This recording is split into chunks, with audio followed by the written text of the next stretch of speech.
Naïs Micoulin d'Émile Zola. À la saison des fruits, une petite fille, brune de peau, avec des cheveux noirs embroussaillés, se présentait chaque mois chez un avoué d'Aix, M. Rostand, tenant une énorme corbeille d'abricots ou de pêche, qu'elle avait à peine apportée. Elle restait dans le large vestibule, et toute la famille, prévenue, descendait. « Ah, c'est toi, Naïs !» disait l'avoué. « Tu nous apportes la récolte. Allons, tu es une brave fille. Et le père Micoulin, comment va-t-il ?»« Bien, monsieur, » répondait la petite, en montrant ses dents blanches. Alors madame Rostand la faisait entrer à la cuisine, où elle la questionnait sur les oliviers, les amandiers, les vignes. La grande affaire était de savoir s'il avait plu à l'Estac, le coin du littoral où les Rostand possédaient leur propriété, la Blancarde, que les Micoulin cultivaient. Il n'y avait là que quelques douzaines d'amandiers et d'oliviers, mais la question de la pluie n'en restait pas moins capitale dans ce pays qui meurt de sécheresse. « Il a tombé des gouttes, » disait Naïs. « Le raisin aurait besoin d'eau. » Puis, lorsqu'elle avait donné les nouvelles, elle mangeait un morceau de pain avec un reste de viande, et elle repartait pour l'Estac, dans la carriole d'un boucher, qui venait à Aix tous les 15 jours. Souvent, elle apportait des coquillages, une langouste, un beau poisson. Le père Micoulin pêchant plus encore qu'il ne labourait.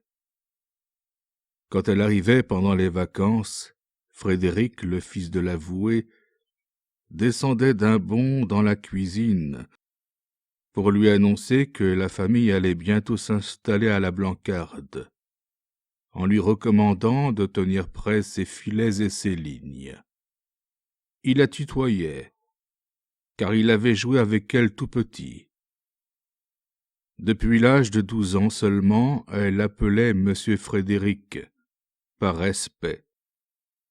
Chaque fois que le père Micoulin l'entendait dire « tu » au fils de ses maîtres, il la souffletait.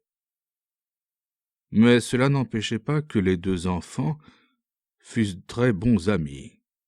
« Et n'oublie pas de raccommoder les filets, » répétait le collégien. « N'ayez pas peur, monsieur Frédéric, » répondait Naïs. « Vous pouvez venir. » Monsieur Rostand était fort riche. Il avait acheté à vil prix un hôtel superbe, rue du Collège, l'hôtel de Coiron, bâti dans les dernières années du XVIIe siècle, développait une façade de 12 fenêtres et contenait assez de pièces pour loger une communauté. Au milieu de ces appartements immenses, la famille composée de 5 personnes, en comptant les 2 vieilles domestiques, semblait perdue. L'avoué occupait seulement le premier étage. Pendant 10 ans, il avait affiché le rez-de-chaussée et le second, sans trouver de locataire. Alors il s'était décidé à fermer les portes, à abandonner les 2 tiers de l'hôtel aux araignées. L'hôtel, vide et sonore, avait des échos de cathédrale au moindre bruit qui se produisait dans le vestibule. Un énorme vestibule, avec une cage d'escalier monumentale, où l'on aurait aisément construit une maison moderne. Au lendemain de son achat, M. Rostand avait coupé en 2, par une cloison, le grand salon d'honneur, un salon de 12 mètres sur 8, que 6 fenêtres éclairaient. Puis il avait installé là, dans un compartiment, son cabinet, et dans l'autre le cabinet de ses clercs. Le premier étage comptait en outre 4 pièces, dont la plus petite mesurait près de 7 mètres sur 5. Madame Rostand, Frédéric, les 2 vieilles bonnes, habitaient des chambres hautes comme des chapelles. L'avoué s'était résigné à faire aménager un ancien boudoir en cuisine pour rendre le service plus commode. Auparavant, lorsqu'on se servait de la cuisine du rez-de-chaussée, les plats arrivaient complètement froids, après avoir traversé l'humidité glaciale du vestibule et de l'escalier. Et le pis était que cet appartement démesuré se trouvait meublé de la façon la plus sommaire. Dans le cabinet, un ancien meuble vert en velours d'Utrecht espaçait son canapé et ses 8 fauteuils, style empire, aux bois raides et tristes.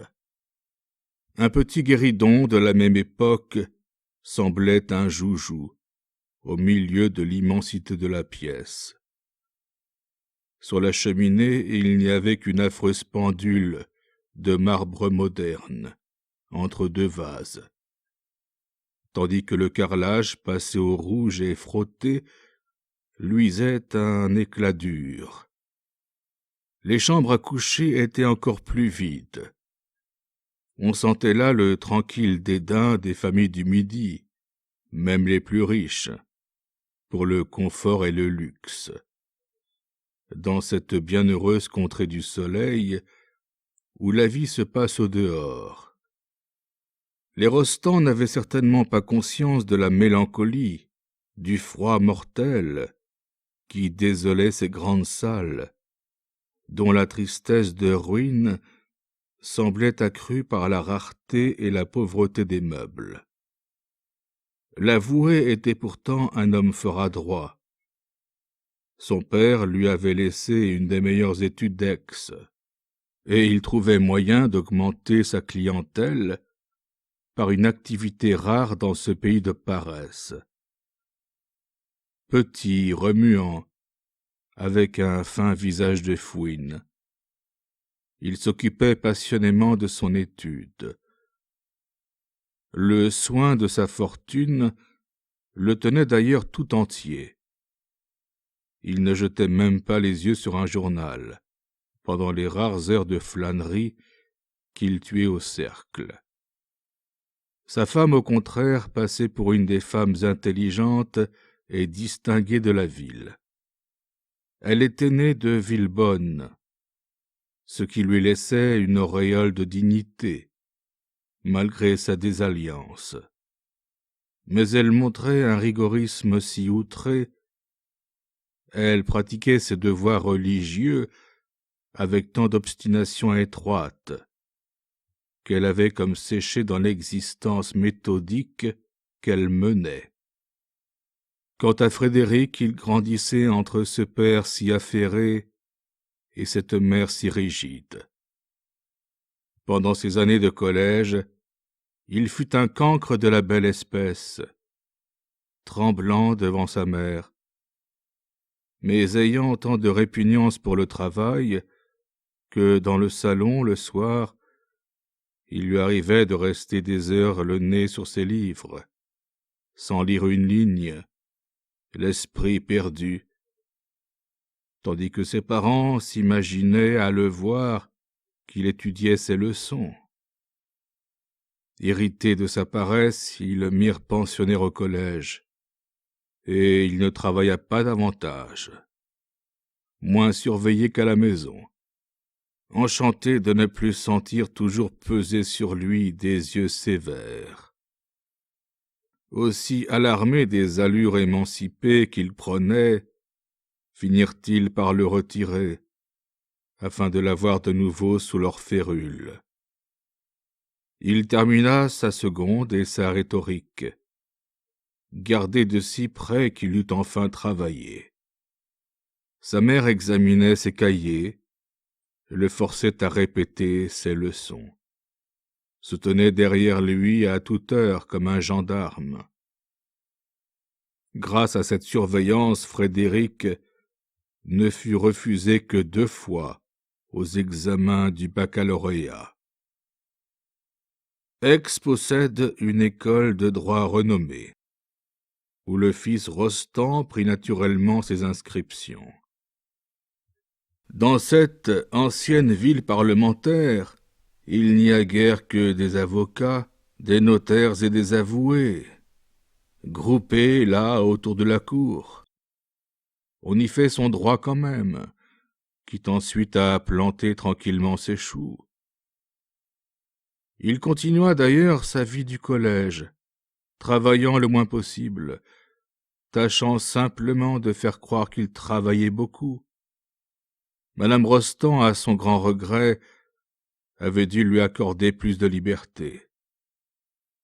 Maintenant, il sortait quand il voulait, et n'était tenu qu'à se trouver là aux heures des repas. Le soir, il devait rentrer à 9 heures, excepté les jours où on lui permettait le théâtre. Alors commença pour lui cette vie d'étudiant de province, si monotone, si pleine de vices, lorsqu'elle n'est pas entièrement donnée au travail. Il faut connaître Aix, la tranquillité de ses rues, où l'herbe pousse, le sommeil qui endort la ville entière, pour comprendre quelle existence vide y mènent les étudiants. Ceux qui travaillent ont la ressource de tuer les heures devant leurs livres. Mais ceux qui se refusent à suivre sérieusement les cours n'ont d'autre refuge pour se désennuyer que les cafés où l'on joue et certaines maisons où l'on fait pis encore. Le jeune homme se trouva être un joueur passionné. Il passait au jeu la plupart de ses soirées et les achevait ailleurs. Une sensualité de gamin échappé du collège le jetait dans les seules débauches que la ville pouvait offrir. Une ville où manquaient les filles libres, qui peuplent à Paris le quartier latin. Lorsque ces soirées ne lui suffirent plus, il s'arrangea pour avoir également ses nuits, en volant une clé de la maison. De cette manière, il passa heureusement ses années de droit. Du reste, Frédéric avait compris qu'il devait se montrer un fils docile. Toute une hypocrisie d'enfant courbé par la peur lui était peu à peu venue. Sa mère, maintenant, se déclarait satisfaite. Il la conduisait à la messe, gardait une allure correcte, lui contait tranquillement des mensonges énormes qu'elle acceptait devant son air de bonne foi, et son habileté devint telle que jamais il ne se laissa surprendre, trouvant toujours une excuse, inventant d'avance des histoires extraordinaires pour se préparer des arguments. Il payait ses dettes de jeu avec de l'argent emprunté à des cousins. Il tenait toute une comptabilité compliquée. Une fois, après un gain inespéré, il réalisa même ce rêve d'aller passer une semaine à Paris en se faisant inviter par un ami qui possédait une propriété près de la Durance. Au demeurant, Frédéric était un beau jeune homme, grand et de figure régulière, avec une forte barbe noire. Ses vices le rendaient aimable, auprès des femmes surtout. On le citait pour ses bonnes manières. Les personnes qui connaissaient ses farces souriaient un peu, mais puisqu'il avait la décence de cacher cette moitié suspecte de sa vie, il fallait encore lui savoir gré de ne pas étaler ses débordements, comme certains étudiants grossiers qui faisaient le scandale de la ville. Frédéric allait avoir 21 ans. Il devait passer bientôt ses derniers examens. Son père, encore jeune et peu désireux de lui céder tout de suite son étude, parlait de le pousser dans la magistrature debout. Il avait à Paris des amis qu'il ferait agir pour obtenir une nomination de substitut. Le jeune homme ne disait pas non.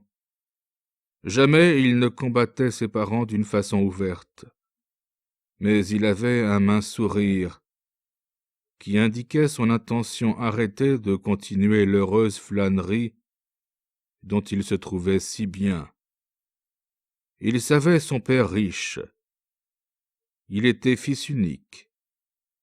Pourquoi aurait-il pris la moindre peine? En attendant, il fumait des cigares sur le cours, allait dans les bastidons voisins faire des parties fines, fréquentait journellement en cachette les maisons louches, ce qui ne l'empêchait pas d'être aux ordres de sa mère et de la combler de prévenances. Quand une noce plus débraillée que les autres lui avait brisé les membres et compromis l'estomac, il rentrait dans le grand hôtel glacial de la rue du Collège, où il se reposait avec délice. Le vide des pièces, le sévère ennui qui tombait des plafonds, lui semblait avoir une fraîcheur calmante. Il s'y remettait en faisant croire à sa mère qu'il restait là pour elle, jusqu'au jour où la santé et l'appétit revenus, il machinait quelque nouvelle escapade. En somme, le meilleur garçon du monde, pourvu qu'on ne touchât point à ses plaisirs. Naïs, cependant, venait chaque année chez les Rostand avec ses fruits et ses poissons, et chaque année elle grandissait. Elle avait juste le même âge que Frédéric, 3 mois de plus environ. Aussi madame Rostand lui disait-elle chaque fois: « Comme tu te fais grande fille, Naïs !» Et Naïs souriait en montrant ses dents blanches.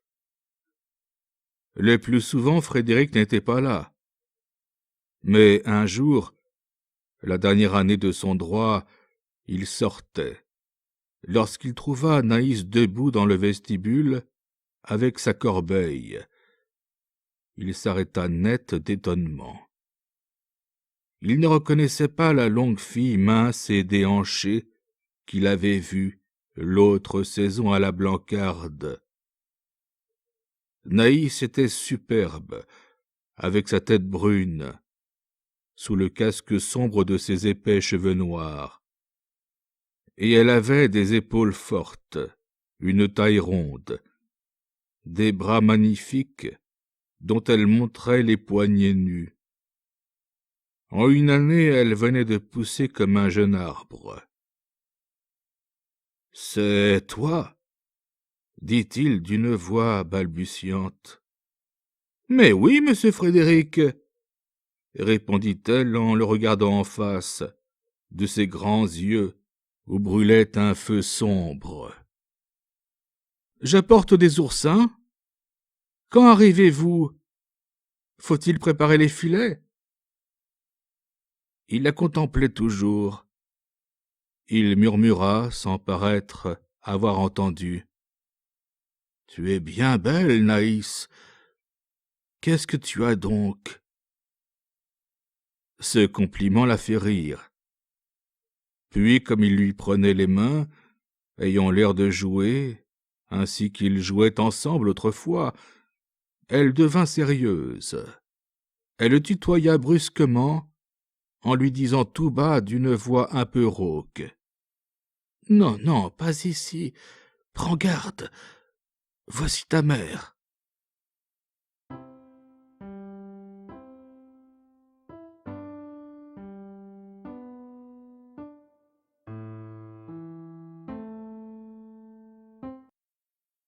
15 jours plus tard, la famille Rostand partait pour la Blancarde. L'avoué devait attendre les vacances des tribunaux, et d'ailleurs le mois de septembre était d'un grand charme, au bord de la mer, et les chaleurs finissaient. Les nuits avaient une fraîcheur délicieuse. La Blancarde ne se trouvait pas dans l'Estac même, un bourg situé à l'extrême banlieue de Marseille, au fond d'un cul-de-sac de rochers qui ferme le golfe. Elle se dressait au-delà du village, sur une falaise. De toute la baie on apercevait sa façade jaune, au milieu d'un bouquet de grands pins. C'était une de ces bâtisses carrées lourdes, percées de fenêtres irrégulières, qu'on appelle des châteaux en Provence. Devant la maison, une large terrasse s'étendait à pic, sur une étroite plage de cailloux. Derrière, il y avait un vaste clos, des terres maigres où quelques vignes, des amandiers et des oliviers consentaient seuls à pousser. Mais un des inconvénients, un des dangers de la Blancarde, était que la mer ébranlait continuellement la falaise. Des infiltrations provenant de sources voisines se produisaient dans cette masse amollie de terre glaise et de roches. Et il arrivait à chaque saison que des blocs énormes se détachaient pour tomber dans l'eau avec un bruit épouvantable. Peu à peu, la propriété s'échancrait. Des pins avaient déjà été engloutis. Depuis 40 ans, les Micoulins étaient mégés à la Blancarde. Selon l'usage provençal, ils cultivaient le bien et partageaient les récoltes avec le propriétaire. Ces récoltes étant pauvres, ils seraient morts de famine s'ils n'avaient pas pêché un peu de poisson l'été. Entre un labourage et un ensemencement, ils donnaient un coup de filet. La famille était composée du père Micoulin, un dur vieillard à la face noire et creusée, de la mère Micoulin, une grande femme abêtie par le travail de la terre au plein soleil, d'un fils qui servait pour le moment sur l'Arrogante, et de Naïs, que son père envoyait travailler dans une fabrique de tuiles, malgré toute la besogne qu'il y avait au logis. L'habitation du Mégé, une masure collée à l'un des flancs de la Blancarde, s'égayait rarement d'un rire ou d'une chanson. Micoulin gardait un silence de vieux sauvage, enfoncé dans les réflexions de son expérience. Les deux femmes éprouvaient pour lui ce respect terrifié que les filles et les épouses du Midi témoignent au chef de la famille. Et la paix n'était guère troublée que par les appels furieux de la mère, qui se mettait les poings sur les hanches pour enfler son gosier à le rompre, en jetant aux 4 points du ciel le nom de Naïs, dès que sa fille disparaissait. Naïs s'entendait d'1 kilomètre et rentrait toute pâle de colère contenue. Elle n'était point heureuse, la belle Naïs, comme on la nommait à l'Estac. Elle avait 16 ans, que Micoulin, pour un oui, pour un non, la frappait au visage, si rudement que le sang lui partait du nez. Et maintenant encore, malgré ses 20 ans passés, elle gardait pendant des semaines les épaules bleues des sévérités du père. Celui-ci n'était pas méchant. Il usait simplement avec rigueur de sa royauté, voulant être obéi, ayant dans le sang l'ancienne autorité latine, le droit de vie et de mort sur les siens. Un jour, Naïs, roué de coups, ayant osé lever la main pour se défendre, il avait failli la tuer.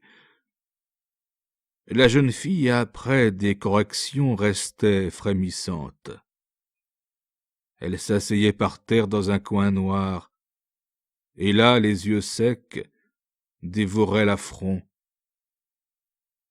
Une rancune sombre la tenait ainsi muette pendant des heures, à rouler des vengeances qu'elle ne pouvait exécuter. C'était le sang même de son père qui se révoltait en elle, un emportement aveugle, un besoin furieux d'être la plus forte. Quand elle voyait sa mère tremblante et soumise, se faire toute petite devant Micoulin, elle la regardait pleine de mépris.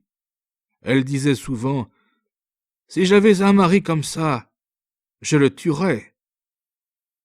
Naïs préférait encore les jours où elle était battue, car ces violences la secouaient.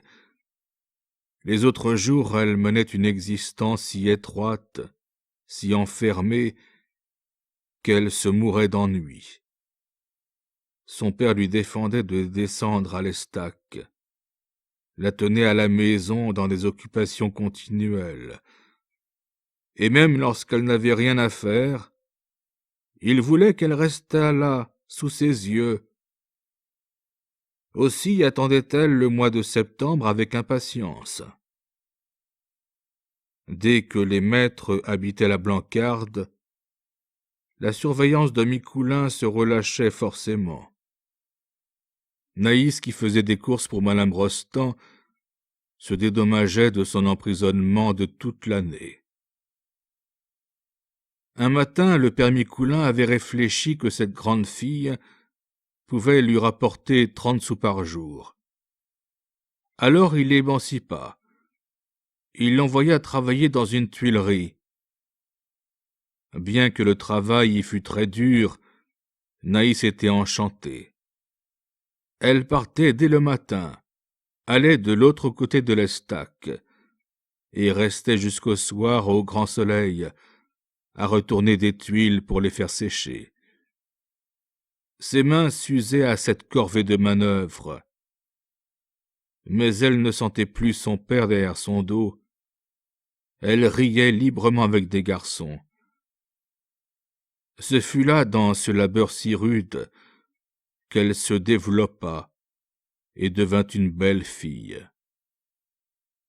Le soleil ardent lui dorait la peau, lui mettait au cou une large collerette d'ambre. Ses cheveux noirs poussaient, s'entassaient, comme pour la garantir de leurs mèches volantes. Son corps, continuellement penché et balancé dans le va-et-vient de sa besogne, prenait une vigueur souple de jeune guerrière. Lorsqu'elle se relevait sur le terrain battu, au milieu de ses argiles rouges, elle ressemblait à une Amazone antique, à quelque terre cuite puissante, tout à coup animée par la pluie de flammes qui tombait du ciel. Aussi Micoulin la couvait-il de ses petits yeux, en la voyant embellir. Elle riait trop. Cela ne lui paraissait pas naturel qu'une fille fût si gaie, et il se promettait d'étrangler les amoureux s'il en découvrait jamais autour de ses jupes. Des amoureux, Naïs en aurait eu des douzaines, mais elle les décourageait. Elle se moquait de tous les garçons. Son seul bon ami était un bossu, occupé à la même tuilerie qu'elle, un petit homme nommé Toine, que la maison des enfants trouvés d'Aix avait envoyé à l'Estaque, et qui était resté là, adopté par le pays. Il riait d'un joli rire, ce bossu, avec son profil de polichinelle. Naïs le tolérait pour sa douceur. Elle faisait de lui ce qu'elle voulait, le rudoyait souvent, lorsqu'elle avait à se venger sur quelqu'un d'une violence de son père. Du reste, cela ne tirait pas à conséquence. Dans le pays, on riait de Toine. Micoulin avait dit Je lui permets le bossu, je la connais, elle est trop fière. » Cette année-là, quand madame Rostand fut installée à la Blancarde, elle demanda au Méger de lui prêter Naïs, une de ses bonnes étant malade. Justement, la Tuilerie chômait. D'ailleurs, Micoulin, si dur pour les siens, se montrait politique à l'égard des maîtres. Il n'aurait pas refusé sa fille, même si la demande l'eût contrarié. Monsieur Rostand avait dû se rendre à Paris pour des affaires graves, et Frédéric se trouvait à la campagne seul avec sa mère. Les premiers jours, d'habitude, le jeune homme était pris d'un grand besoin d'exercice. Grisé par l'air, allant en compagnie de Micoulin jeter ou retirer les filets, faisant de longues promenades au fond des gorges qui viennent déboucher à l'Estac. Puis cette belle ardeur se calmait. Il restait allongé des journées entières sous les pins, au bord de la terrasse, dormant à moitié, regardant la mer, dont le bleu monotone finissait par lui causer un ennui mortel. Au bout de 15 jours, généralement, le séjour de la Blancarde l'assommait. Alors il inventait chaque matin un prétexte pour filer à Marseille. Le lendemain de l'arrivée des maîtres, Micoulin, au lever du soleil, appela Frédéric. Il s'agissait d'aller lever des jambins, de longs paniers à l'étroite ouverture de souricières, dans lesquels les poissons de fond se prennent. Mais le jeune homme fit la sourde oreille. La pêche ne paraissait pas le tenter. Quand il fut levé, il s'installa sous les pins, étendu sur le dos, les regards perdus au ciel. Sa mère fut toute surprise de ne pas le voir partir pour une de ces grandes courses, dont il revenait affamé. « Tu ne sors pas ?» demanda-t-elle. « Non, mère, » répondit-il, « puisque papa n'est pas là, je reste avec vous. » Le Méger, qui entendit cette réponse, murmura en patois. « Allons, monsieur Frédéric ne va pas tarder à partir pour Marseille. » Frédéric pourtant n'alla pas à Marseille. La semaine s'écoula.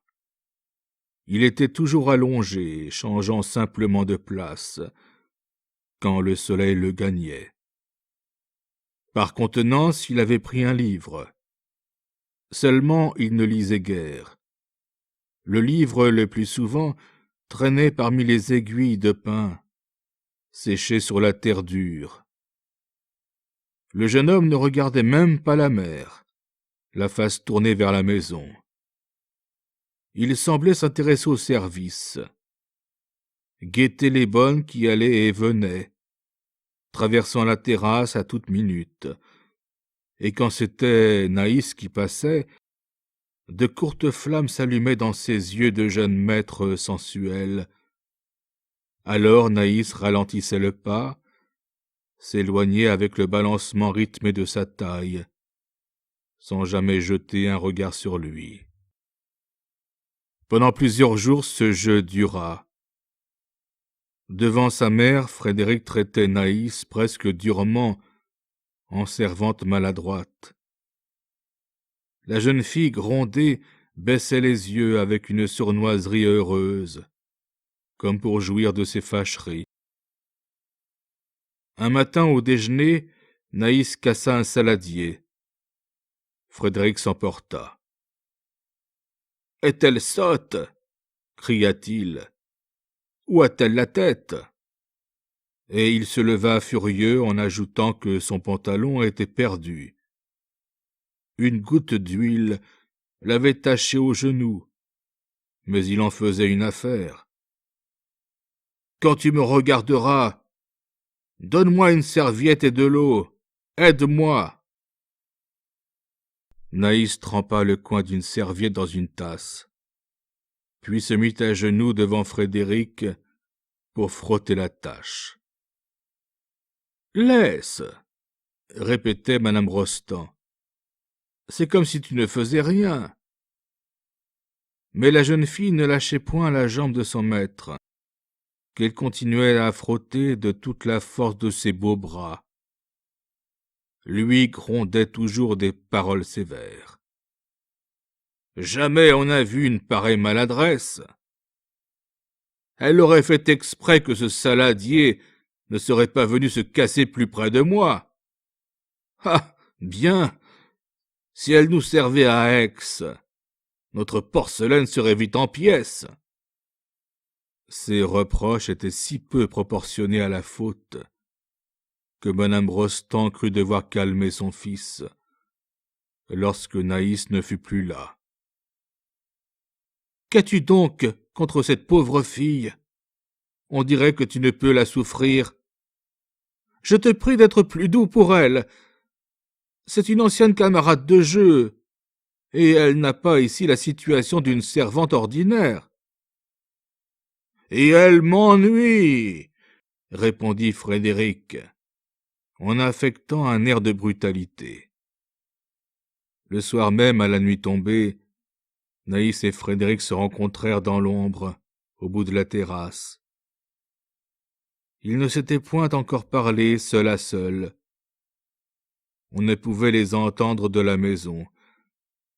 Les pins secouaient dans l'air mort une chaude senteur résineuse. Alors elle, à voix basse, demanda, en retrouvant le tutoiement de leur enfance.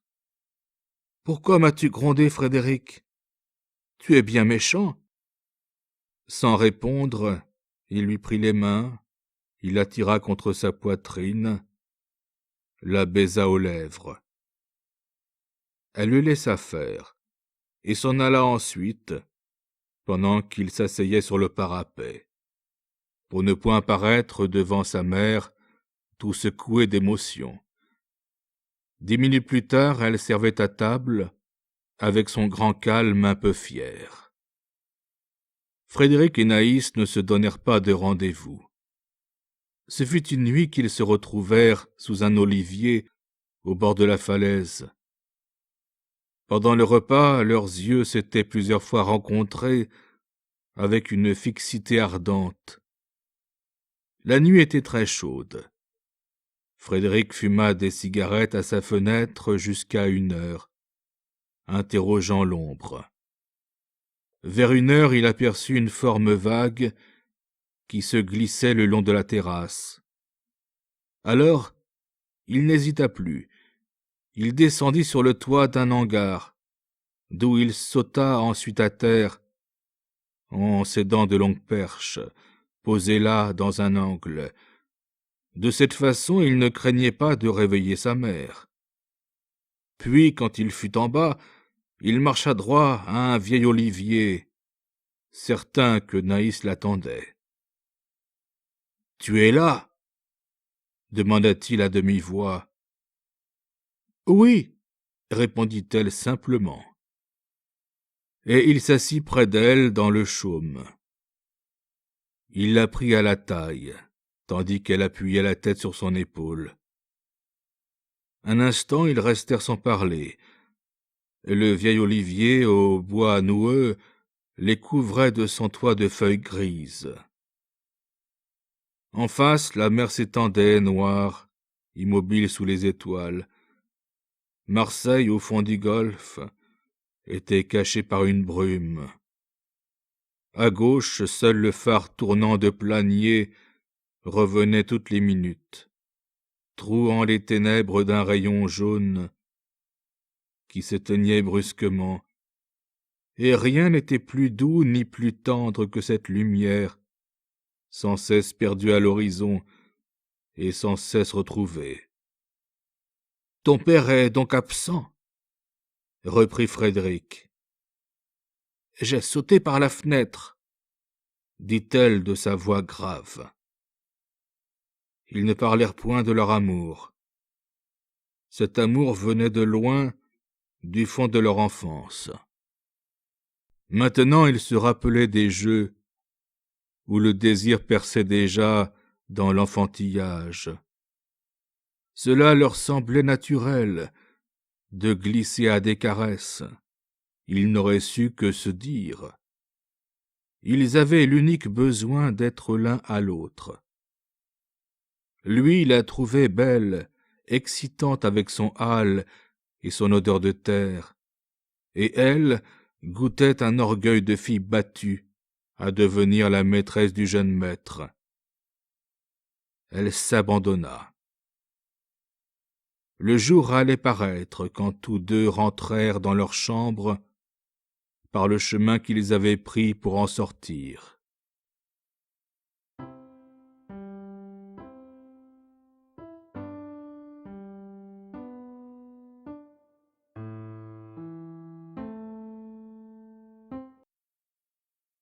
Quel mois adorable! Il ne plut pas un seul jour. Le ciel, toujours bleu, développait un satin que pas un nuage ne venait tacher. Le soleil se levait dans un cristal rose et se couchait dans une poussière d'or. Pourtant il ne faisait point trop chaud. La brise de mer montait avec le soleil et s'en allait avec lui. Puis les nuits avaient une fraîcheur délicieuse, tout embaumées des plantes aromatiques, chauffées pendant le jour, fumant dans l'ombre. Le pays est superbe. Des deux côtés du golfe, des bras de rochers s'avancent, tandis que les îles au large semblent barrer l'horizon. Et la mer n'est plus qu'un vaste bassin, un lac d'un bleu intense par les beaux temps. Au pied des montagnes, au fond, Marseille étage ses maisons sur des collines basses. Quand l'air est limpide, on aperçoit de l'Estac la jetée grise de la Joliette, avec les fines mâtures des vaisseaux dans le port. Puis derrière, des façades se montrent au milieu de massifs d'arbres. La chapelle de Notre-Dame de la Garde, blanchie sur une hauteur, en plein ciel. Et la côte part de Marseille, s'arrondit, se creuse en larges échancrures, avant d'arriver à l'Estac, bordée d'usines qui lâchent, par moments, de hauts panaches de fumée.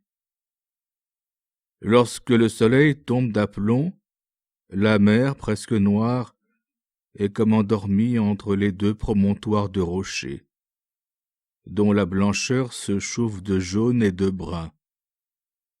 C'est un vaste tableau, un coin entrevu de l'Orient, s'enlevant dans la vibration aveuglante du jour. Mais l'Estac n'a pas seulement s'est échappé sur la mer. Le village, adossé aux montagnes, est traversé par des routes qui vont se perdre au milieu d'un chaos de roches foudroyées. Le chemin de fer de Marseille à Lyon court parmi les grands blocs, traverse des ravins sur des ponts, s'enfonce brusquement sous le roc lui-même, et y reste pendant 1 lieue et demie, dans ce tunnel de la Nerte, le plus long de France. Rien n'égale la majesté sauvage de ces gorges, qui se creusent entre les collines, chemins étroits serpentant au fond d'un gouffre, flancs arides plantés de pins, dressant des murailles aux colorations de rouille et de sang. Parfois les défilés s'élargissent. Un champ maigre d'oliviers occupe le creux d'un vallon. Une maison perdue montre sa façade peinte, aux volets fermés. Puis ce sont encore des sentiers pleins de ronces, des fourrés impénétrables, des éboulements de cailloux, des torrents desséchés.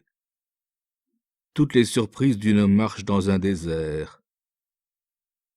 En haut, au-dessus de la bordure noire des pins, le ciel met la bande continue de sa fine soie bleue. Et il y a aussi les 3 littorales entre les rochers et la mer. Des terres rouges où les Tuileries, la grande industrie de la contrée, ont creusé d'immenses trous pour extraire l'argile. C'est un sol crevassé, bouleversé, à peine planté de quelques arbres chétifs, et dont une haleine d'ardente passion semble avoir séché les sources. Sur les chemins, on croirait marcher dans un lit de plâtre. On enfonce jusqu'aux chevilles, et au moindre souffle de vent, de grandes poussières volantes poudrent les haies. Le long des murailles qui jettent des réverbérations de fours, de petits lézards gris dorment, tandis que du brasier des herbes roussies, des nuées de sauterelles s'envolent avec un crépitement d'étincelles. Dans l'air immobile et lourd, dans la somnolence de midi, il n'y a d'autre vie que le chant monotone des cigales. Ce fut au travers de cette contrée de flammes que Naïs et Frédéric s'aimèrent pendant 1 mois. Il semblait que tout ce feu du ciel était passé dans leur sang. Les 8 premiers jours, ils se contentèrent de se retrouver la nuit sous le même olivier, au bord de la falaise. Ils y goûtaient des joies exquises.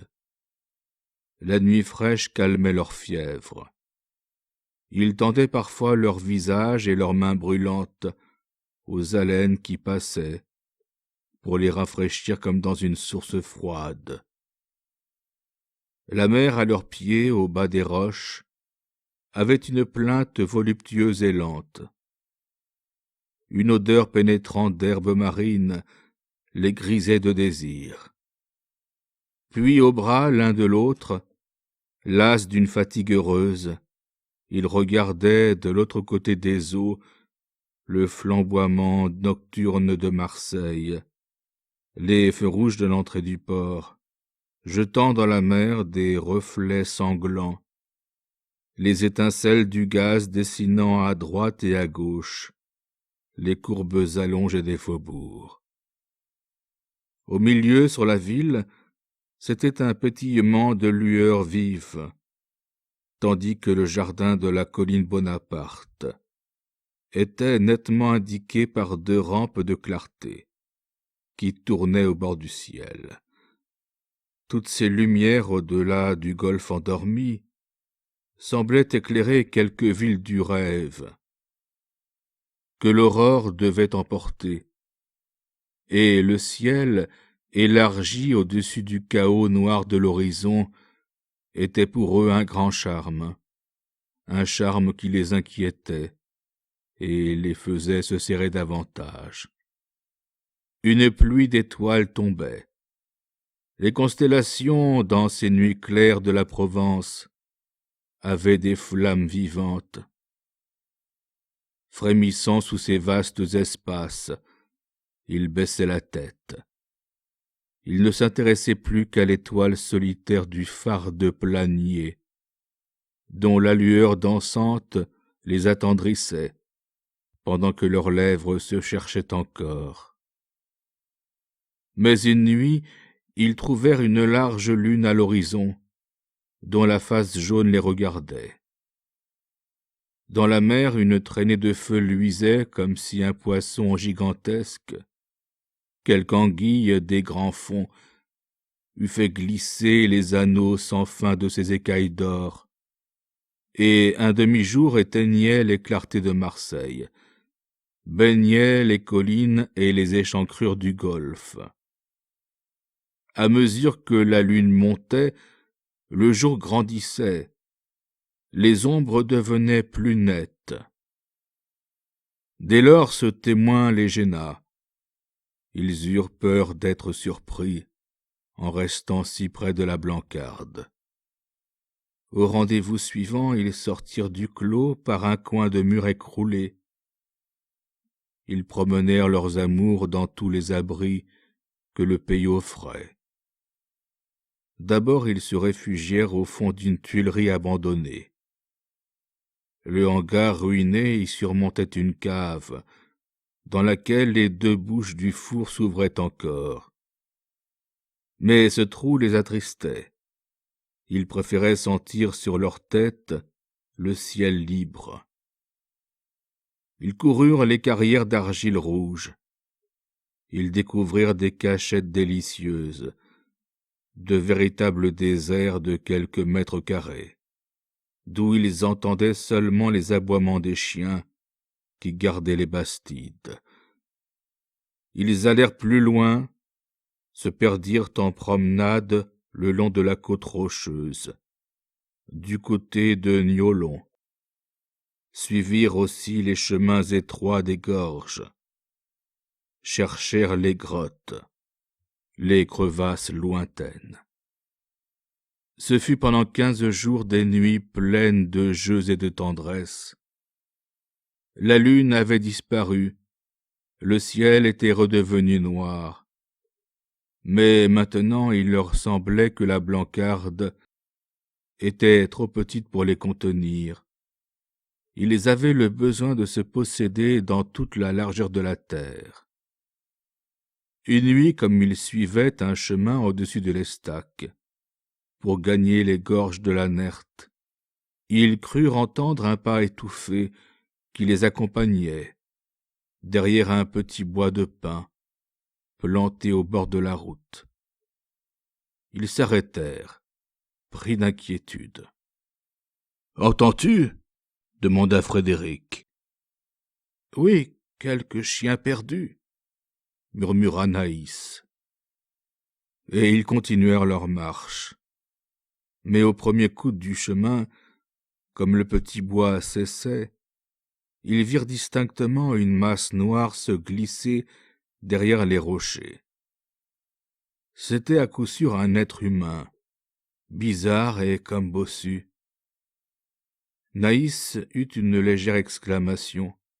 « Attends-moi » dit-elle rapidement. Elle s'élança à la poursuite de l'ombre. Bientôt Frédéric entendit un chuchotement rapide. Puis elle revint, tranquille, un peu pâle. « Qu'est-ce donc » demanda-t-il. « Rien, dit-elle. Après un silence, elle reprit. « Si tu entends marcher, n'aie pas peur. C'est Toine, tu sais. Le bossu, il veut veiller sur nous. » En effet, Frédéric sentait parfois dans l'ombre quelqu'un qui les suivait.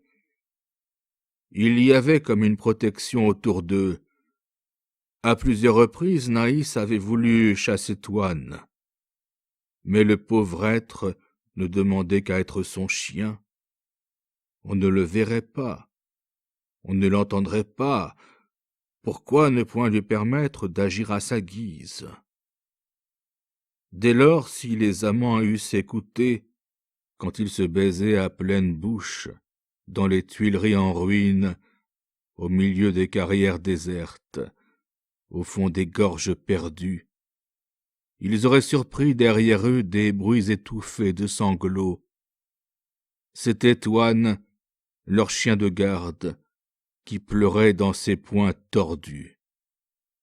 Et il n'avait pas que les nuits. Maintenant, il s'enhardissait. Il profitait de toutes les occasions. Souvent, dans un corridor de la Blancarde, dans une pièce où ils se rencontraient, ils échangeaient un long baiser. Même à table, lorsqu'elle servait et qu'il demandait du pain ou une assiette, il trouvait le moyen de lui serrer les doigts. La rigide Madame Rostand, qui ne voyait rien, accusait toujours son fils d'être trop sévère pour son ancienne camarade. Un jour, elle faillit les surprendre, mais la jeune fille, ayant entendu le petit bruit de sa robe, se baissa vivement et se mit à essuyer avec son mouchoir les pieds du jeune maître, blancs de poussière. Naïs et Frédéric goûtaient encore 1000 petites joies. Souvent, après le dîner, quand la soirée était fraîche, Madame Rostand voulait faire une promenade. Elle prenait le bras de son fils. Elle descendait à l'Estaque, en chargeant Naïs de porter son châle, par précaution. Tous trois allaient ainsi voir l'arrivée des pêcheurs de sardines.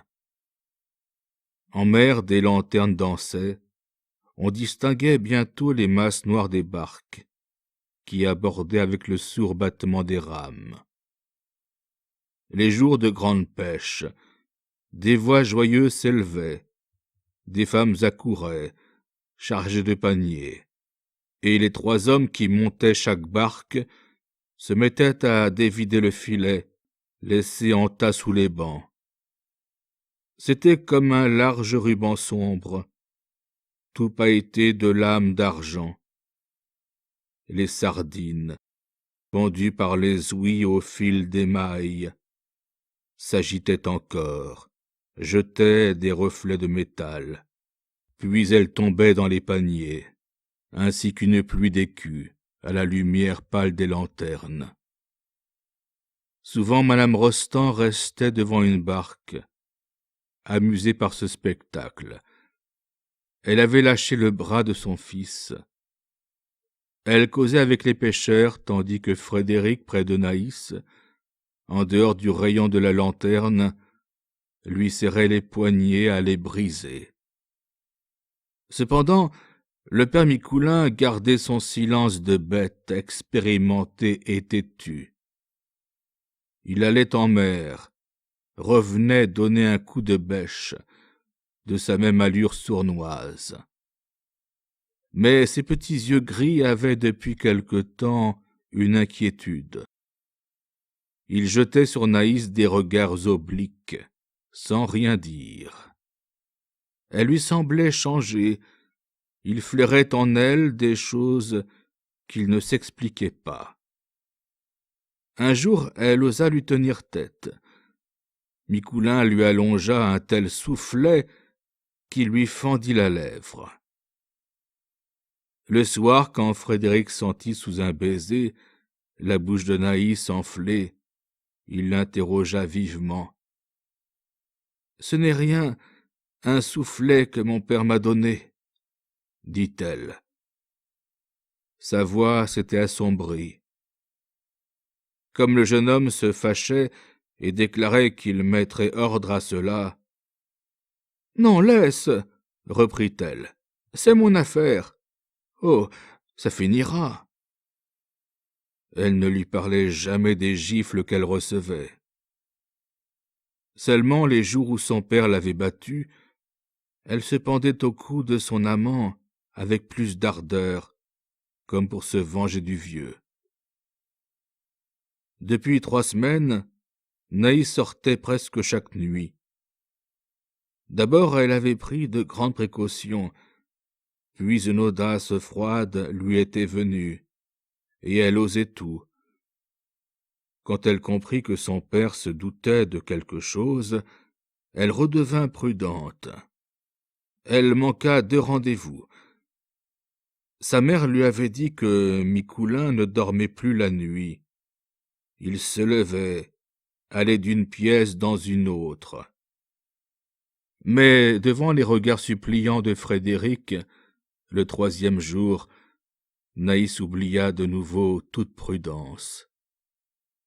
Elle descendit vers 11 heures en se promettant de ne point rester plus d'1 heure dehors, et elle espérait que son père, dans le premier sommeil, ne l'entendrait pas. Frédéric l'attendait sous les oliviers. Sans parler de ses craintes, elle refusa d'aller plus loin. Elle se sentait trop lasse, disait-elle, ce qui était vrai, car elle ne pouvait, comme lui, dormir pendant le jour. Ils se couchèrent à leur place habituelle, au-dessus de la mer, devant Marseille allumée. Le phare de Planier luisait. Naïs, en le regardant, s'endormit sur l'épaule de Frédéric. Celui-ci ne remua plus, et peu à peu il céda lui-même à la fatigue. Ses yeux se fermèrent. Tous deux, au bras l'un de l'autre, mêlaient leur haleine. Aucun bruit. On n'entendait que la chanson aigre des sauterelles vertes. La mer dormait comme les amants. Alors une forme noire sortit de l'ombre et s'approcha. C'était Micoulin qui, réveillé par le craquement d'une fenêtre, n'avait pas trouvé Naïs dans sa chambre. Il était sorti en emportant une petite hachette à tout hasard. Quand il aperçut une tache sombre sous l'olivier, il serra le manche de la hachette. Mais les enfants ne bougeaient point. Il put arriver jusqu'à eux, se baisser, les regarder au visage. Un léger cri lui échappa. Il venait de reconnaître le jeune maître. Non, non, il ne pouvait le tuer ainsi. Le sang répandu sur le sol, qui en garderait la trace, lui coûterait trop cher. Il se releva. 2 plis de décision farouche coupaient sa face de vieux cuir, raidi de rage contenue.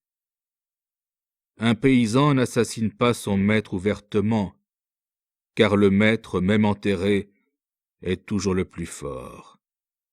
Et le père Micoulin hocha la tête, s'en alla à pas de loup, en laissant les 2 amoureux dormir. Quand Naïs rentra un peu avant le jour, très inquiète de sa longue absence, elle trouva sa fenêtre telle qu'elle l'avait laissée. Au déjeuner, Micoulin la regarda tranquillement manger son morceau de pain. Elle se rassura.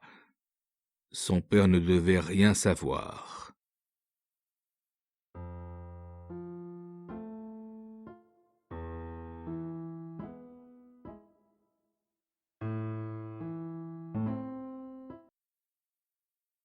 Monsieur Frédéric, vous ne venez donc plus en mer? Demanda un soir le père Micoulin. Madame Rostand, assise sur la terrasse à l'ombre des pins, brodait un mouchoir, tandis que son fils, couché près d'elle, s'amusait à jeter des petits cailloux. « Ma foi, non !» répondit le jeune homme. « Je deviens paresseux. »« Vous avez tort, » reprit le mégère. « Hier, les jambins étaient pleins de poissons. On prend ce qu'on veut en ce moment. Cela vous amuserait. Accompagnez-moi demain matin. » Il avait l'air si bonhomme que Frédéric, qui songeait à Naïs et ne voulait pas le contrarier, finit par dire « Mon Dieu, je veux bien. Seulement il faudra me réveiller. Je vous préviens qu'à 5 heures, je dors comme une souche. » Madame Rostand avait cessé de broder, légèrement inquiète. « Et surtout, soyez prudent, » murmura-t-elle. « Je tremble toujours lorsque vous êtes en mer. » Le lendemain matin, Micoulin eut beau appeler M. Frédéric, la fenêtre du jeune homme resta fermée. Alors il dit à sa fille d'une voix dont elle ne remarqua pas l'ironie sauvage. « Monte-toi, il t'entendra peut-être. » Ce fut Naïs qui, ce matin-là, réveilla Frédéric. 10 minutes plus tard, le jeune homme parut, tout habillé de toile grise. Le père Micoulin l'attendait patiemment, assis sur le parapet de la terrasse. « Il fait déjà frais, vous devriez prendre un foulard, » dit-il. Naïs remonta chercher un foulard. Puis les 2 hommes descendirent l'escalier aux marches raides qui conduisaient à la mer, pendant que la jeune fille, debout, les suivait des yeux. En bas, le père Micoulin leva la tête, regarda Naïs, et 2 grands plis se creusaient au coin de sa bouche. Depuis 5 jours, le terrible vent du nord-ouest, le Mistral, soufflait. La veille, il était tombé vers le soir, mais au lever du soleil, il avait repris, faiblement d'abord. La mer, à cette heure matinale houleuse, sous les haleines brusques qui la fouettaient, se moirait de bleu sombre, et éclairée de biais par les premiers rayons, elle roulait de petites flammes à la crête de chaque vague. Le ciel était presque blanc, d'une limpidité cristalline. Marseille, dans le fond, avait une netteté de détail qui permettait de compter les fenêtres sur les façades des maisons, tandis que les rochers du golfe s'allumaient de teintes roses d'une extrême délicatesse. « Nous allons être secoués pour revenir, » dit Frédéric. « Peut-être, » répondit simplement Micoulin. Il ramait en silence, sans tourner la tête. Le jeune homme avait un instant regardé son dos rond, en pensant à Naïs. Il ne voyait du vieux que la nuque brûlée de hâle et deux bouts d'oreilles rouges, où pendaient des anneaux d'or. Puis il s'était penché, s'intéressant aux profondeurs marines qui fuyaient sous la barque. L'eau se troublait. Seules de grandes herbes vagues flottaient comme des cheveux de noyer. Cela l'attrista, l'effraya même un peu. « Dites donc, père Micoulin, » reprit-il, après un long silence. « Voilà le vent qui prend de la force. Soyez prudent. Vous savez que je nage comme un cheval de plomb. »« Oui, oui, je sais, » dit le vieux de sa voix sèche. Et il ramait toujours d'un mouvement mécanique. La barque commençait à danser. Les petites flammes aux crêtes des vagues étaient devenues des flots d'écume qui volaient sous les coups de vent. Frédéric ne voulait pas montrer sa peur, mais il était médiocrement rassuré. Il eût donné beaucoup pour se rapprocher de la terre. Il s'impatienta. Il cria. « Où diable avez-vous fourré vos jambins aujourd'hui ? Est-ce que nous allons à Alger ?» Mais le père Micoulin répondit de nouveau, sans se presser. « Nous arrivons, nous arrivons !» Tout d'un coup, il lâcha les rames. Il se dressa dans la barque, chercha du regard sur la côte les deux points de repère, et il dut ramer 5 minutes encore, afin d'arriver au milieu des bouées de liège qui marquaient la place des Jambins. Là, au moment de retirer les paniers, il resta quelques secondes tourné vers la Blancarde. Frédéric, en suivant la direction de ses yeux, vit distinctement sous les pins une tache blanche. C'était Naïs, toujours accoudée à la terrasse, et dont on apercevait la robe claire. « Combien avez-vous de jambins ?» demanda Frédéric. « 35. Il ne faut pas flâner. » Il saisit la bouée la plus voisine. Il tira le premier panier. La profondeur était énorme. La corde n'en finissait plus. Enfin, le panier parut avec la grosse pierre qui le maintenait au fond. Et dès qu'il fut hors de l'eau, 3 poissons se mirent à sauter comme des oiseaux dans une cage. On aurait cru entendre un bruit d'ailes. Dans le second panier, il n'y avait rien. Mais dans le troisième se trouvait, par une rencontre assez rare, une petite langouste qui donnait de violents coups de queue. Dès lors, Frédéric se passionna, oubliant ses craintes, se penchant au bord de la barque, attendant les paniers avec un battement de cœur. Quand il entendait le bruit d'ailes, il éprouvait une émotion pareille à celle du chasseur qui vient d'abattre une pièce de gibier. Un à un, cependant, tous les paniers rentraient dans la barque. L'eau ruisselait. Bientôt les 35 y furent. Il y avait au moins 15 livres de poissons, ce qui est une pêche superbe pour la baie de Marseille, que plusieurs causes, et surtout l'emploi de filets à mailles trop petites, dépeuplent depuis de longues années. « Voilà qui est fini, » dit Micoulin. « Maintenant nous pouvons retourner. » Il avait rangé ses paniers à l'arrière, soigneusement. Mais quand Frédéric le vit préparer la voile, il s'inquiéta de nouveau.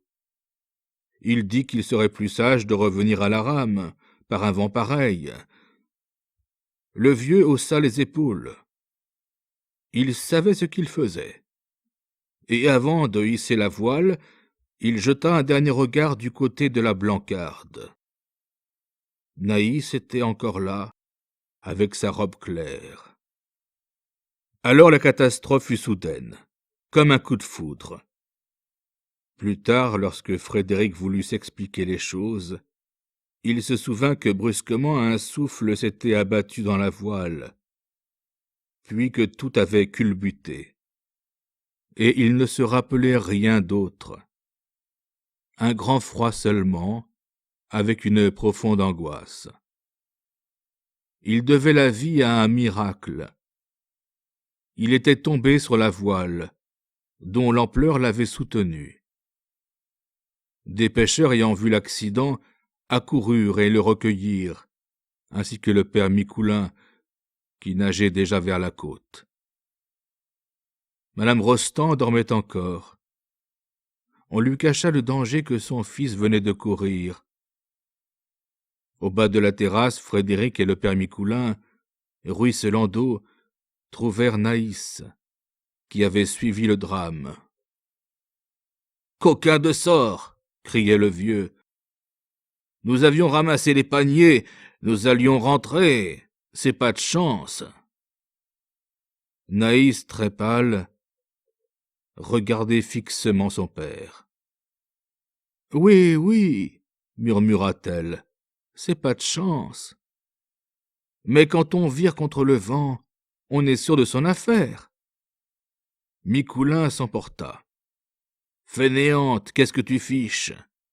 Tu vois bien que M. Frédéric grelotte. Allons, aide-le à rentrer. » Le jeune homme en fut quitte pour passer la journée dans son lit. Il parla d'une migraine à sa mère. Le lendemain, il trouva Naïs très sombre. Elle refusait les rendez-vous. Et le rencontrant un soir dans le vestibule, elle le prit d'elle-même entre ses bras.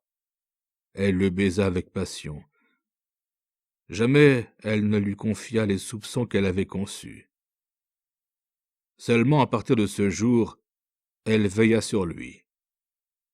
Puis, au bout d'une semaine, des doutes lui vinrent. Son père allait et venait comme d'habitude. Même il semblait plus doux. Il la battait moins souvent. Chaque saison, une des parties des Rostand était d'aller manger une bouillabaisse au bord de la mer, du côté de Niolon, dans un creux de rocher.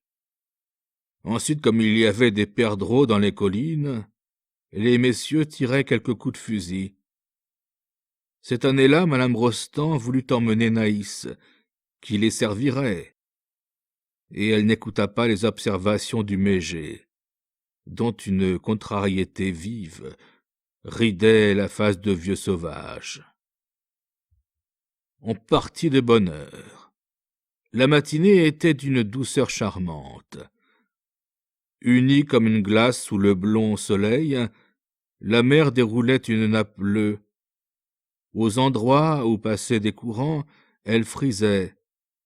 Le bleu se fonçait d'une pointe de lac violette, tandis qu'aux endroits morts, le bleu pâlissait, prenait une transparence laiteuse. Et l'on eût dit, jusqu'à l'horizon limpide, une immense pièce de satin déployée, aux couleurs changeantes.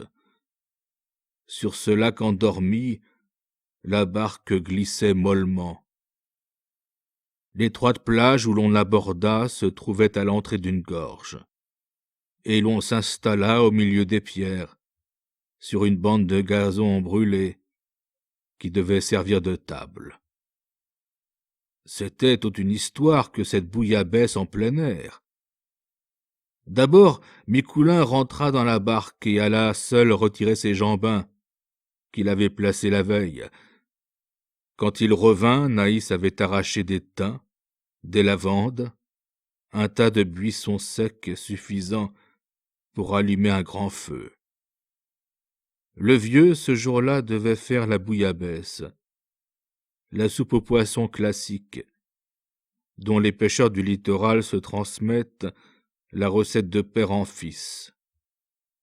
C'était une bouillabaisse terrible, fortement poivrée, terriblement parfumée d'ail écrasé. Les Rostand s'amusaient beaucoup de la confection de cette soupe. « Père Micoulin, dit madame Rostand, qui daignait plaisanter en cette circonstance, allez-vous la réussir aussi bien que l'année dernière ?» Micoulin semblait très gai. Il nettoya d'abord le poisson dans de l'eau de mer, pendant que Naïs sortait de la barque une grande poêle. Ce fut vite bâclé. Le poisson au fond de la poêle, simplement couvert d'eau, avec de l'oignon, de l'huile, de l'ail, une poignée de poivre, une tomate, un demi-verre d'huile, puis la poêle sur le feu, un feu formidable, à rôtir un mouton. Les pêcheurs disent que le mérite de la bouillabaisse est dans la cuisson. Il faut que la poêle disparaisse au milieu des flammes. Cependant le méger, très grave, coupait des tranches de pain dans un saladier. Au bout d'une demi-heure, il versa le bouillon sur les tranches et servit le poisson à part. « Allons, dit-il, elle n'est bonne que brûlante. » Et la bouillabaisse fut mangée au milieu des plaisanteries habituelles. « Dites donc, Micoulin, vous avez mis de la poudre dedans. »« Elle est bonne, mais il faut un gosier en fer. » Lui dévorait tranquillement, avalant une tranche à chaque bouchée. D'ailleurs, il témoignait en se tenant un peu à l'écart, combien il était flatté de déjeuner avec les maîtres. Après le déjeuner, on resta là, en attendant que la grosse chaleur fût passée.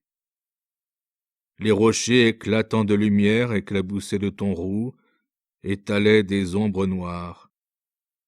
Des buissons de chêne vert les tachaient de marbrures sombres, tandis que sur les pentes, des bois de pin montaient réguliers, pareils à une armée de petits soldats en marche. Un lourd silence tombait avec l'air chaud. Madame Rostand avait apporté l'éternel travail de broderie qu'on lui voyait toujours aux mains. Naïs, assise près d'elle, paraissait s'intéresser au va-et-vient de l'aiguille. Mais son regard guettait son père. Il faisait la sieste, allongé à quelques pas. Un peu plus loin, Frédéric dormait lui aussi, sous un chapeau de paille rabattu, qui lui protégeait le visage. Vers 4 heures, ils s'éveillèrent. Micoulin jurait qu'il connaissait une compagnie de perdreaux au fond de la gorge. 3 jours auparavant, il les avait encore vus. Alors Frédéric se laissa tenter. Tous deux prirent leurs fusils. « Je t'en prie, » criait madame Rostand, « sois prudent. Le pied peut glisser, et l'on se blesse soi-même. »« Ah, ça arrive, » dit tranquillement Micoulin. Ils partirent.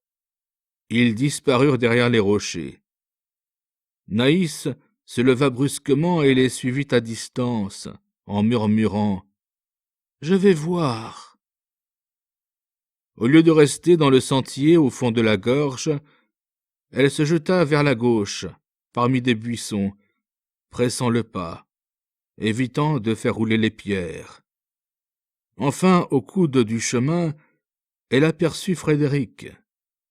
Sans doute il avait déjà fait lever les perdreaux, car il marchait rapidement, à demi courbé, prêt à épauler son fusil.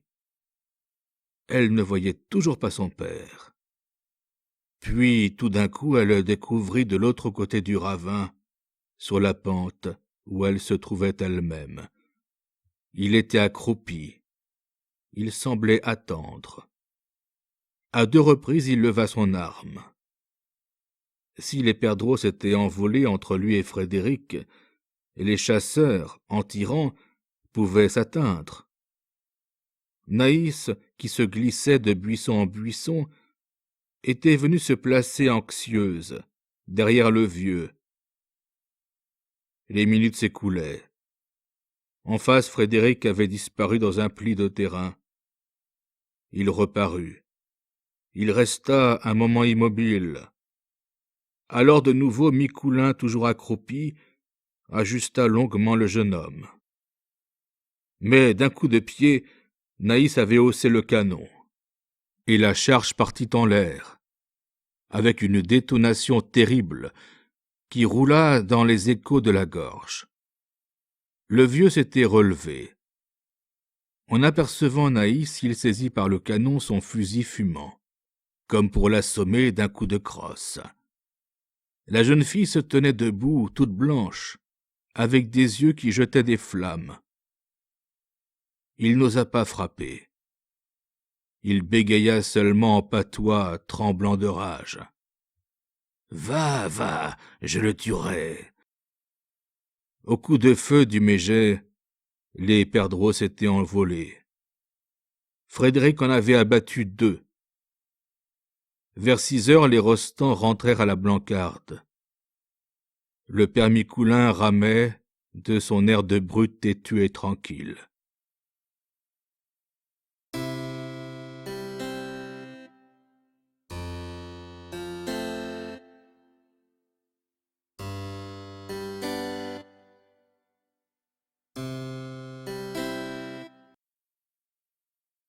Septembre s'acheva. Après un violent orage, l'air avait pris une grande fraîcheur. Les jours devenaient plus courts, et Naïs refusait de rejoindre Frédéric la nuit, en lui donnant pour prétexte qu'elle était trop lasse, qu'ils attraperaient du mal sous les abondantes rosées qui trempaient la terre. Mais comme elle venait chaque matin vers 6 heures, et que madame Rostand ne se levait guère que 3 heures plus tard, elle montait dans la chambre du jeune homme. Elle restait quelques instants, l'oreille aux aguets, écoutant par la porte laissée ouverte. Ce fut l'époque de leurs amours où Naïs témoigna le plus de tendresse à Frédéric. Elle le prenait par le cou, approchait son visage, le regardait de tout près, avec une passion qui lui emplissait les yeux de larmes. Puis elle lui mettait vivement une pluie de baisers sur le visage, comme pour protester et jurer qu'elle saurait le défendre. « Qu'a donc Naïs ?» disait souvent madame Rostand. « Elle change tous les jours. » Elle maigrissait en effet. Ses joues devenaient creuses. La flamme de ses regards s'était assombrie. Elle avait de longs silences dont elle sortait en sursaut, de l'air inquiet d'une fille qui vient de dormir et de rêver. « Mon enfant, si tu es malade, il faut te soigner !» répétait sa maîtresse. Mais Naïs alors souriait. « Oh non, madame, je me porte bien. Je suis heureuse. Jamais je n'étais si heureuse. » Un matin, comme elle aidait à compter le linge, elle s'enhardit. Elle osa la questionner. « Vous resterez donc tard à la Blancarde cette année ?»« Jusqu'à la fin d'octobre, » répondit madame Rostand. Et Naïs demeura debout un instant, les yeux perdus. Puis elle dit tout haut, sans en avoir conscience. « Encore 20 jours. » Un continuel combat l'agitait. Elle aurait voulu garder Frédéric auprès d'elle, et en même temps, à chaque heure, elle était tentée de lui crier « Va-t'en !» Pour elle, il était perdu. Jamais cette saison d'amour ne recommencerait. Elle se l'était dit dès le premier rendez-vous. Même un soir de sombre tristesse, elle se demanda si elle ne devait pas laisser tuer Frédéric par son père, pour qu'il n'allât pas avec d'autres. Mais la pensée de le savoir mort, lui si délicat, si blanc, plus demoiselle qu'elle, lui était insupportable. Et sa mauvaise pensée lui fit horreur. Non, elle le sauverait. Il n'en saurait jamais rien. Il ne l'aimerait bientôt plus, seulement elle serait heureuse de penser qu'il vivait. Souvent elle lui disait le matin « Ne sors pas, ne va pas en mer, l'air est mauvais ». D'autres fois elle lui conseillait de partir. « Tu dois t'ennuyer, tu ne m'aimeras plus. Va donc passer quelques jours à la ville. » Lui s'étonnait de ces changements d'humeur. Il trouvait la paysanne moins belle depuis que son visage se séchait, et une satiété de ses amours violentes commençait à lui venir. Il regrettait l'eau de Cologne et la poudre de riz des filles d'Aix et de Marseille. Toujours bourdonnaient aux oreilles de Naïs les mots du père. « Je le tuerai, je le tuerai !» La nuit, elle s'éveillait en rêvant qu'on tirait des coups de feu. Elle devenait peureuse, poussait un cri pour une pierre qui roulait sous ses pieds. À toute heure, quand elle ne le voyait plus, elle s'inquiétait de M. Frédéric. Et ce qui l'épouvantait, c'était qu'elle entendait du matin au soir le silence entêté de Micoulin répéter « Je le tuerai ». Il n'avait plus fait une allusion, pas un mot, pas un geste. Mais pour elle, les regards du vieux, chacun de ses mouvements, sa personne entière disait qu'il tuerait le jeune maître à la première occasion, quand il ne craindrait pas d'être inquiété par la justice. Après, il s'occuperait de Naïs. En attendant, il la traitait à coups de pied comme un animal qui a fait une faute. « Et ton père, il est toujours brutal ?» lui demanda un matin Frédéric, qui fumait des cigarettes dans son lit, pendant qu'elle allait et venait, mettant un peu d'ordre. « Oui, répondit-elle, il devient fou. » Et elle montra ses jambes noires de meurtrissure. Puis elle murmura ces mots qu'elle disait souvent d'une voix sourde. « Ça finira, ça finira. » Dans les premiers jours d'octobre, elle parut encore plus sombre.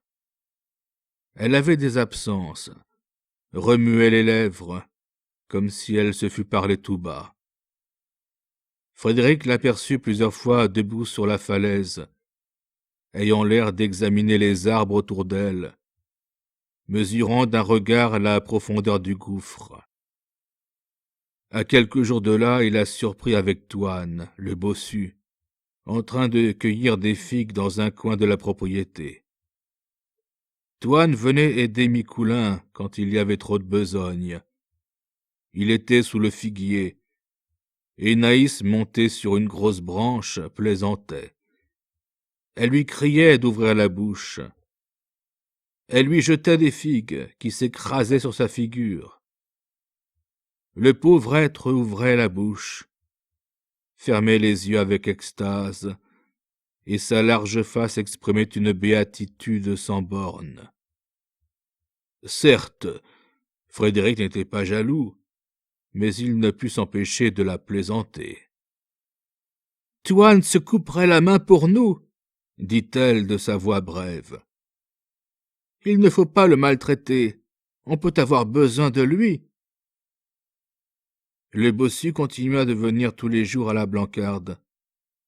Il travaillait sur la falaise, à creuser un étroit canal pour mener les eaux au bout du jardin, dans un potager qu'on tentait d'établir. Parfois Naïs allait le voir, et ils causaient vivement tous les deux. Il fit tellement traîner cette besogne que le père Micoulin finit par le traiter de fainéant et par lui allonger des coups de pied dans les jambes, comme à sa fille. Il y eut 2 jours de pluie. Frédéric, qui devait retourner à Aix la semaine suivante, avait décidé qu'avant son départ, il irait donner en mer un coup de filet avec Micoulin. Devant la pâleur de Naïs, il s'était mis à rire en disant que cette fois, il ne choisirait pas un jour de Mistral. Alors la jeune fille, puisqu'il partait bientôt, voulut lui accorder encore un rendez-vous la nuit. Vers 1 heure, ils se retrouvèrent sur la terrasse. La pluie avait lavé le sol. Une odeur forte sortait des verdures rafraîchies. Lorsque cette campagne si desséchée se mouille profondément, elle prend une violence de couleur et de parfum. Les terres rouges saignent, les pins ont des reflets d'émeraude, les rochers laissent éclater des blancheurs de linge fraîchement lessivés. Mais dans la nuit, les amants ne goûtaient que les senteurs décuplées des thym et des lavandes. L'habitude les mena sous les oliviers. Frédéric s'avançait vers celui qui avait abrité leurs amours, tout au bord du gouffre, lorsque Naïs, comme revenant à elle, le saisit par les bras, l'entraîna loin du bord, en disant d'une voix tremblante. « Non, non, pas là !»« Qu'as-tu donc ?» demanda-t-il. Elle balbutiait. Elle finit par dire qu'après une pluie comme celle de la veille, la falaise n'était pas sûre, et elle ajouta. « L'hiver dernier, un éboulement s'est produit ici près. » Ils s'assirent plus en arrière, sous un autre olivier. Ce fut leur dernière nuit de tendresse. Naïs avait des étreintes inquiètes. Elle pleura tout d'un coup sans vouloir avouer pourquoi elle était ainsi secouée. Puis elle tombait dans des silences pleins de froideur. Et comme Frédéric la plaisantait sur l'ennui qu'elle éprouvait maintenant avec lui, elle le reprenait follement. Elle murmurait. « Non, ne dis pas ça, je t'aime trop. Mais vois-tu, je suis malade. Et puis, c'est fini, tu vas partir. Ah, mon Dieu, c'est fini. » Il eut beau chercher à la consoler en lui répétant qu'il reviendrait de temps à autre, et qu'au prochain automne ils auraient encore 2 mois devant eux. Elle hochait la tête. Elle sentait bien que c'était fini. Leur rendez-vous s'acheva dans un silence embarrassé. Ils regardaient la mer, Marseille qui étincelait, le phare de Planier qui brûlait solitaire et triste. Peu à peu, une mélancolie leur venait de ce vaste horizon. Vers 3 heures, lorsqu'il la quitta et qu'il la baisa aux lèvres, il la sentit toute grelottante, glacée entre ses bras. Frédéric ne put dormir. Il lut jusqu'au jour. Et enfiévré d'insomnie, il se mit à la fenêtre, dès que l'eau parut. Justement, Micoulin allait partir pour retirer ses jambins.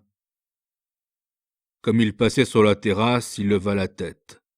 « Eh bien, monsieur Frédéric, ce n'est pas ce matin que vous venez avec moi ?» demanda-t-il. « Ah non, père Micoulin, » répondit le jeune homme. « J'ai trop mal dormi. Demain, c'est convenu. » Le méger s'éloigna d'un pas traînard. Il lui fallait descendre et aller chercher sa barque au pied de la falaise, juste sous l'olivier où il avait surpris sa fille. Quand il eut disparu, Frédéric, en tournant les yeux, fut étonné de voir Toine déjà au travail. Le bossu se trouvait près de l'olivier, une pioche à la main, réparant les 3 canals que les pluies avaient crevés. L'air était frais, il faisait bon à la fenêtre. Le jeune homme rentra dans sa chambre pour rouler une cigarette. Mais comme il revenait lentement s'accouder, un bruit épouvantable, un grondement de tonnerre, se fit entendre. Et il se précipita. C'était un éboulement. Il distingua seulement Toine qui se sauvait en agitant sa bêche dans un nuage de terre rouge. Au bord du gouffre, le vieil olivier aux branches tordues s'enfonçait, tombait tragiquement à la mer. Un rejaillissement d'écume montait. Cependant, un cri terrible avait traversé l'espace. Et Frédéric aperçut alors Naïs, qui, sur ses bras raidis, emporté par un élan de tout son corps, se penchait au-dessus du parapet de la terrasse, pour voir ce qui se passait au bas de la falaise. Elle restait là, immobile, allongée, les poignets comme scellés dans la pierre. Mais elle eut sans doute la sensation que quelqu'un la regardait, car elle se tourna. Elle cria en voyant Frédéric. « Mon père! Mon père !» Une heure après, on trouva sous les pierres le corps de Micoulin mutilé horriblement. Toine fiévreux racontait qu'il avait failli être entraîné, et tout le pays déclarait qu'on n'aurait pas dû faire passer un ruisseau là-haut à cause des infiltrations. La mère Micoulin pleura beaucoup. Naïs accompagna son père au cimetière, les yeux secs et enflammés, sans trouver une larme. Le lendemain de la catastrophe, Madame Rostand avait absolument voulu rentrer à Aix. Frédéric fut très satisfait de ce départ, en voyant ses amours dérangés par ce drame horrible. D'ailleurs, décidément, les paysans ne valaient pas les filles. Il reprit son existence. Sa mère, touchée de son assiduité près d'elle à la Blancarde, lui accorda une liberté plus grande. Aussi passa-t-il un hiver charmant. Il faisait venir des dames de Marseille, qu'il hébergeait dans une chambre louée par lui au faubourg. Il découchait, rentrait seulement aux heures où sa présence était indispensable, dans le grand hôtel froid de la rue du Collège. Et il espérait bien que son existence coulerait toujours ainsi. À Pâques, M. Rostand dut aller à la Blancarde. Frédéric inventa un prétexte pour ne pas l'accompagner. Quand l'avoué revint, il dit au déjeuner : « Naïs se marie. »« Bah !» s'écria Frédéric, stupéfait. « Et vous ne devineriez jamais avec qui ?» continua M. Rostand. « Elle m'a donné de si bonnes raisons. » Naïs épousait Toine le bossu. Comme cela, rien ne serait changé à la Blancarde. On garderait pour Mégé Toine, qui prenait soin de la propriété depuis la mort du père Micoulin. Le jeune homme écoutait avec un sourire gêné. Puis il trouva lui-même l'arrangement commode pour tout le monde. « Naïs est bien vieille, bien enlaidie, » reprit M. Rostand. « Je ne la reconnaissais pas. C'est étonnant comme ces filles au bord de la mer passent vite. Elle était très belle, cette Naïs. »« Oh, un déjeuner de soleil !» dit Frédéric, qui achevait tranquillement sa côtelette.